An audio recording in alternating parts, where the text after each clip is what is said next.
atasigara no kusimbura emurasi kubire kuryo kunywa no kugashura hagati yo korekana rukundo iyo burenje aharimeza Bibo Gardens omutawuni yabaharwe omurembo mbara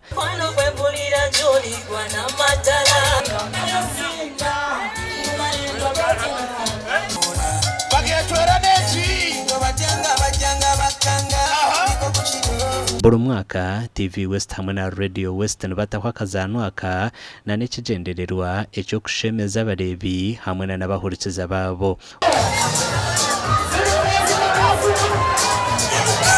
umwaka ugu bakwatanise n'abasirigad investments abarukore cyo kunyo cya Red Star Wine abakazire Herese Products hamwe n'abameza Bibo Gardens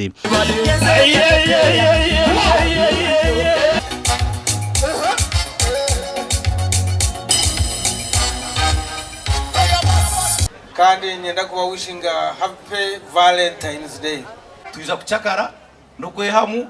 no kuchaka no kuhagira abo supportinga Red Star Wine munonga abo kubaturuho ahabwanyu ba customer bitu kandi agwente Teresa turi kutekamo harimo cyurongo kingi cya zinc umusija notekwa kugira enkuruto Radio West rwenjero misho twabashaba mu rukirize Radio West murebe TV West handi katubendeze mwabaze murungi abeshongozi ababire bebembirwe Engineer Giovanni nabo babire baruho okucamura bakundine bakuresa bimba pizo nonteka puresha kamugisha bamutatse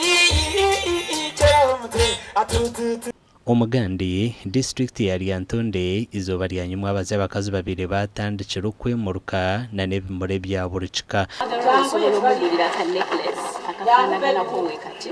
kagirako ne earrings gena mekituli nenda muno kiziba mpola obweso obuntu buno omwagantu kano akagasante byo byomugamba nti omwagala obitegeeza abakundine bareberwa hakurinda jamaka gabo ahizo bari abakundine abagala na buli omu wali akimanyi era buli omu alwetegekedde